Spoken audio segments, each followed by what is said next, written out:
What is going on, everybody? Welcome back to the Civilization 5 Mini Continents AI World Battle. Some bad news to start with. If you watched my Hungary video earlier that was impacted by the same bad news, then it's carried to this one. If you're watching EU4 as Venice, don't worry, that one missed it. It's not dreadful news, but it is a little frustration.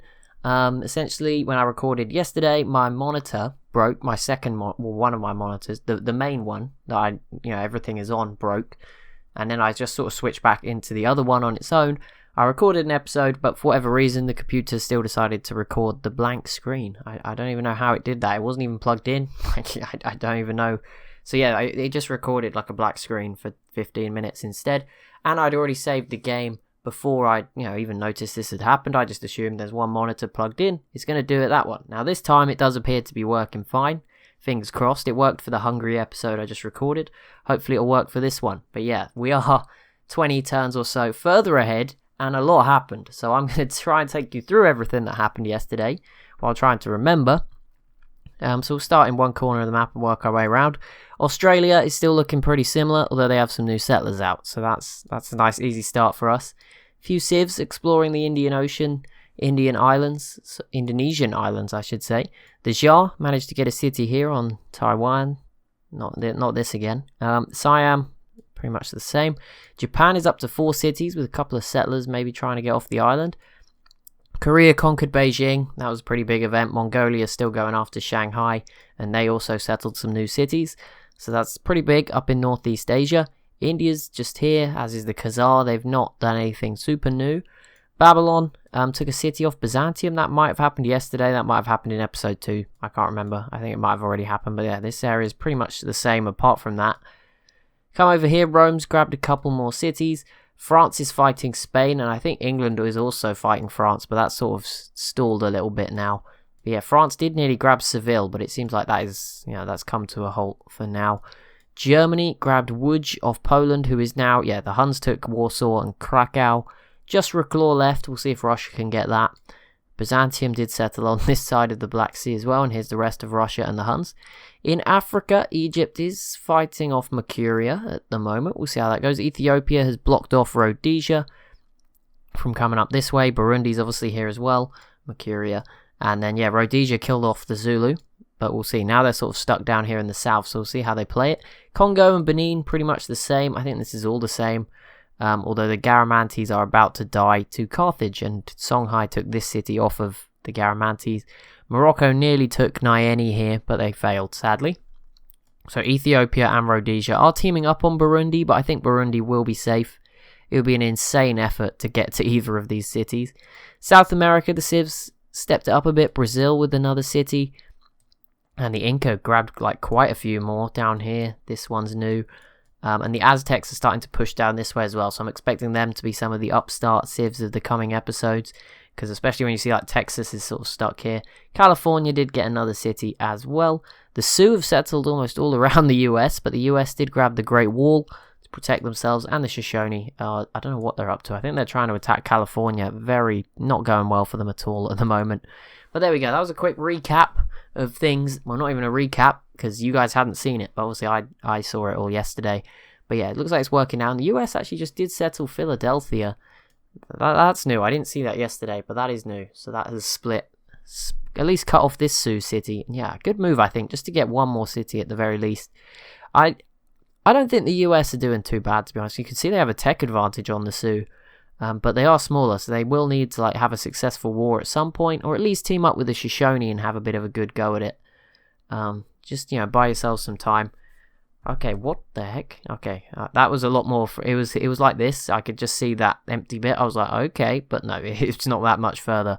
I was gonna say Shoshone, that's amazing, but catapults in the rivers, I can't say I recommend that one. I have not used that strategy myself, but I think that's because I don't go for those 200 IQ plays, I don't know what you're up to here, but it does not look like a good idea.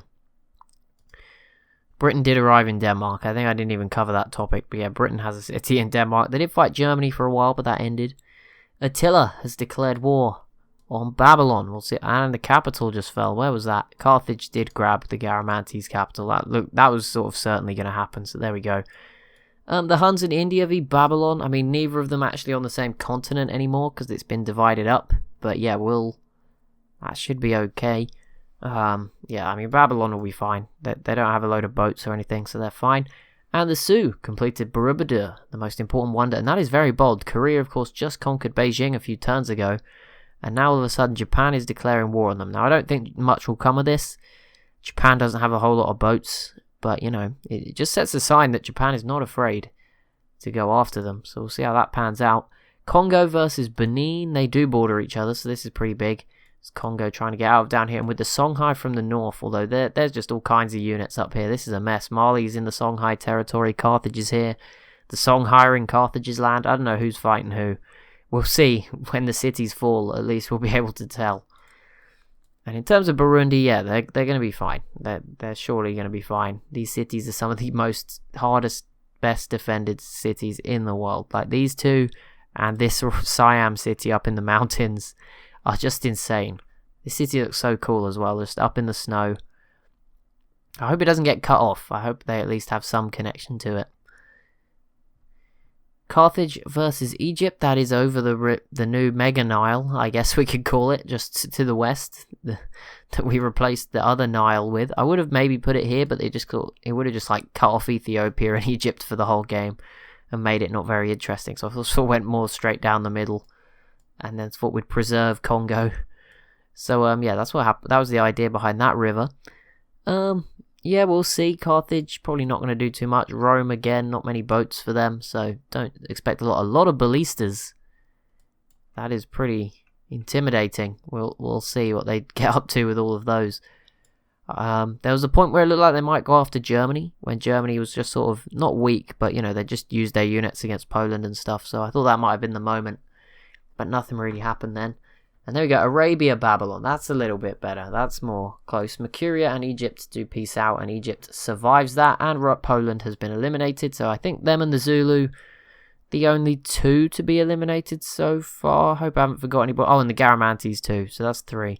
2 African civs and 1 European gone so far.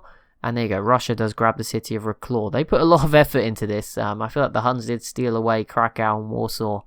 So yeah, that's good for Russia to at least get 1 city out of it. And Mongolia has actually crossed over the river with a settler. Nothing special, but it's something small. And Shanghai into the yellow. So getting a little nervous for them. How's this? Arabia v Babylon. Who's going to win this? This is a pretty close one. Babylon have a tech advantage, but Arabia seem to have a numbers advantage. So we'll see which one turns out better. And of course, Arabia, well, they both have the same religion, but obviously it is Arabia's religion. So depending on the beliefs, maybe it's going to help them out a little bit. Or not at all. I mean, let's not get carried away. So the Aztecs do grab another city down here. Will they give us a Panama Canal? Go on, Aztecs. You know you want to. I mean, they're going to be strong. They're going to have a lot of cities. Especially if they settle here. The Inca look like they might be considering pushing up too, but they seem to have given up for now. But yeah, I mean, the Aztecs will be strong, but this is like not really wide. I mean, it's not super useful. There's still plenty of other civs that could compete with them around the map. Spain v Morocco. We won't see much here, I don't think. There's just, yeah, no way. 3 triremes. Certainly not enough to get the job done there. Carthage, with this, if they just come and plop that down like here, that would be amazing. I don't think it's a good idea, but that would be quite funny.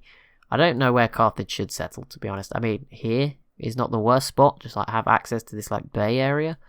Even these islands could be pretty useful. I mean, here is the obvious place on the whole map that still needs to be settled. Like in here with the elephants and the bison.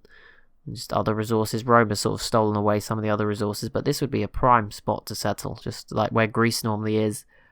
Other places that you could look at, there's not many. There's obviously some in the tundra, but yeah, the only other real place with a lot of space to settle is like here, and there's no luxuries here because I had to replace it and just didn't put any in. The Inca grab the Oracle, which is a free social policy for them, so there you go. You might see them towards the top of the info addicts for those.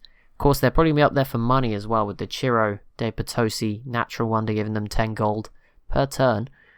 And Brazil v the Inca is now broken out. I think this will not lead to any cities falling. They don't have the technology and they've got very awkward borders with each other. So I think that will be a stalemate for now, I'm afraid.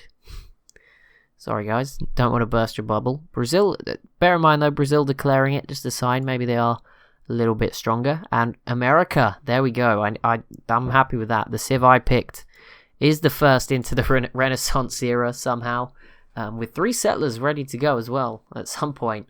Yeah, America leading the way into the Renaissance era, and that gives me a spy. And Mongolia has captured Shanghai, so there we go. That's keeping them in the race with Korea. Out here in East Asia, gets another city for the Mongols. Almost guarantees they'll get the other one as well, Guangzhou, the final Chinese city, because Korea's probably not going to get to that anytime soon anyway. Australia settled with a lot of those new settlers in here. Adelaide and Perth, they are not leaving their island. They can't yet go in the deep water, but soon they should be able to. America only just entered the Renaissance era, so it's going to be a little while yet before civs start to cross into the deepest of the waters. You can see Britain and the Shoshone tantalizingly close to each other, but they will not even be able to see each other. They're so close. I always forget that they can't see everything. You do have to remember these civs are seeing it, or probably, maybe not, maybe they can. Maybe they probably just see numbers, like zeros and ones, but very different view of the game. But, they are probably just working with the information that you would have as a human player if you were playing as one of these civs, so maybe a little different. How Benin defending themselves. So far, so good. Nothing's being sieged down, but they do look a little light on units. They probably want to avoid Mali. They are the civ there that's looking maybe a bit scary for them. If Mali get their units going, that could be a little worrying. France looks really thick on the map, for lack of a better word. Oh my goodness, what is that border gore, France? What have you done? How do they even do this? Like, 1, 2, 3, they could have maybe bought this one, but like to have grown these two, I guess it is being channeled. I guess, yeah, there's nowhere else to go, so it is being channeled out. That does happen. You see these random bursts because every tile is now all of Orleans, Paris, and Orleans and Paris's growth is all channeled into this one little area, whereas this city's still got some more. For example, that might be what's happening. There's not really any other civ in a super similar position just yet. Germany's still got Scandinavia to go for. I was saying about where to settle. I mean, that's a pretty good spot I completely forgot about. America completes Notre Dame. I like that. That's 10 happiness, and they get their Minutemen. This is the first time they've probably been alive long enough to have their Minutemen. So that's pretty exciting. There you go, America. You got this. I would love to see a good game. But the first civ with musketmen, or the musketmen equivalent in this case, is always a big moment. So bear that in mind. I don't know if the info addicts would actually give us a clear leader. I don't think there is one. I mean, obviously it's hard to compare across continents. I think Brazil and the Inca, although they look like they're really struggling for technology, which is weird because they're surrounded by rainforest. I mean, maybe they don't have universities yet. But yeah, Brazil and the Inca might be a bit stronger than everyone else just because they're on their own. But I feel like the rest of the world's actually pretty balanced. And also, certain civs look like they're bigger when they're not. So like the Aztecs have 5 cities, but like 5 cities in Europe is not that many, weirdly enough. Germany has 4, France has 5, Spain has 5, Britain has 5 or 6, Rome has 7? Oh my goodness, Rome just got 2 in Greece. Holy moly, Rome coming out of nowhere. If Rome and America do well, we've got a battle on our hands. An exciting one at that as well. Especially if the Aztecs and someone other than the Iroquois, of course, obviously not the Iroquois, turn up to the party as well. This could be a pretty exciting one. But that is not it. You've got one more turn. There we go. We'll give you one more turn. Sadly, we didn't get through too many turns this episode. I had to obviously do the recap. But next time, hopefully, we'll hit turn 1. We'll probably get close to 100. Obviously, that's when we'll look at the info addicts. But yeah, as you've probably noticed, we're back to doing the 15-minute regular episodes. I think it fits a bit better. Like, there's so much going on right now. If I was doing highlights, I'd just be talking all the time anyway. So I think this works better for me at the moment. And India is trying to cross the water to attack Babylon. I don't know if that will go too well for them. Arabia did peace out though, and nothing changed hands, which is good news for both civs, really. The Khazar peaced out with Korea. Didn't really expect much to happen there, and it didn't. And the Sioux, again, they are getting all the wonders, the Sioux. Something to keep your eye on. They did just grab Hagia Sophia. I think it's because their capital is so much bigger than any other city in the world. They've probably got quite a good production advantage as a result. Hunkpapa at 17. Mosenkani is at 15 for the Shoshone, but I mean, you know, that's 5 clear of all the other cities in North and South America. You know, 11s, but the 12 is the next best. Oh no, sorry, 5. I meant 3 or 2. Yeah, never mind. Well, the capital's like 5 clear. 13, but that's it. But that will be it for this episode. So as always, if you have enjoyed, and it seems like so far you guys have been really enjoying this series, I would appreciate it if you could leave a like and a comment down below. If you haven't already, it would also be awesome if you could subscribe to the channel. About 57% or something of people that watch the channel haven't subscribed. So there you go. If you all subscribed, we could get to 3,000 subscribers. That would be quite a lot. So yeah, thank you so much for watching, and I'll see you in the next one.